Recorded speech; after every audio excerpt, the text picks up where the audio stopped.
Assalamualaikum warahmatullahi wabarakatuh. Kami dari kelompok 2 akan memperkenalkan anggota kelompok kami. Perkenalkan, saya Nadia Arsakila sebagai ketua kelompok. Perkenalkan, saya Muhammad Barda Gilardian sebagai anggota 1. Saya Farhan Diansa sebagai anggota 2. Saya Muhammad Wafaul Fahri sebagai anggota 3. Saya Fadlan Deka Subhan sebagai anggota 4. Muhammad Fikri Rosadi sebagai kamera. Kami akan mempresentasikan cara berpikir kronologis, diakronik, sinkronik dalam mempelajari sejarah.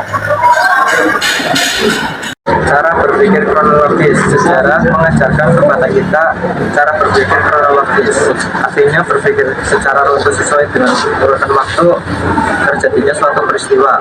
Konsep kronologis akan memberikan kepada kita gambaran yang utuh tentang peristiwa atau perjalanan yang dapat dengan mudah menarik manfaat dan makna dari hubungan peristiwa yang terjadi. Jadi kronologi adalah ilmu tentang waktu yang membantu untuk menyusun peristiwa atau kejadian-kejadian sejarah sesuai urutan waktu terjadinya. Contohnya melihat sejarah yang pernah terjadi, misalnya perang Diponegoro. Cara berpikir diakronik dalam mempelajari sejarah. Secara etimologis, kata diakronik berasal dari bahasa Yunani, yaitu dia dan kronos. Dia mempunyai arti melintas, melampaui, atau melalui, sedangkan kronos berarti waktu. Jadi diakronik berarti sesuatu yang melintas, melalui, dan melampaui dalam batasan waktu. Contoh: 1.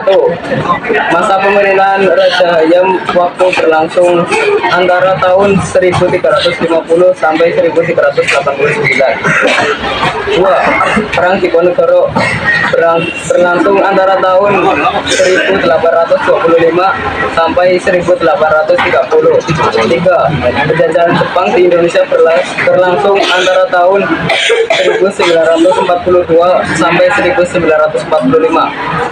Berpikir sinkronik dalam mempelajari sejarah.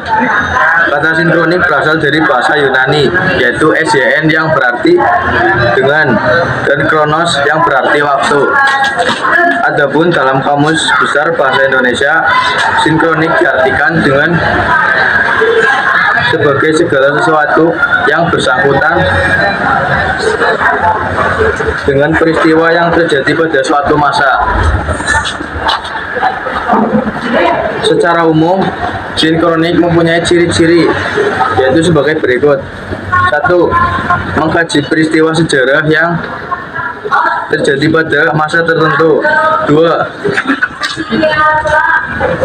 Menitik beratkan kajian peristiwa pada pola-pola, gejala, dan karakter. 3. Bersifat horizontal. 4. Tidak ada konsep perbandingan. 5. Cakupan kajian lebih sempit dari diakronik. 6. Kajiannya sistematis. 7. Sifat kajian mendalam. Oleh karena itu, dapat dinyatakan bahwa sinkronik dalam sejarah adalah kajian yang lebih menitiberatkan pada penelitian gejala terbatas. Sebagai contoh, seorang sarjanawan ingin menyusun sejarah perekonomian bangsa Indonesia yang terjadi pada masa pendudukan Jepang itu saja. Sejarawan tersebut hanya akan mengamati semua yang terkait dengan masalah perekonomian tersebut secara mendalam dan terstruktur. Konsep perubahan dan keberlanjutan dalam sejarah. Sejarah bukanlah sekedar catatan panjang dari peristiwa-peristiwa yang terjadi dalam kehidupan manusia di dunia. Catatan-catatan peristiwa masa lalu tersebut menunjukkan perubahan dan keberlanjutan dalam sejarah manusia. Dalam konteks sejarah, perubahan adalah transformasi peristiwa atau kejadian perubahan dapat terjadi secara cepat atau lambat.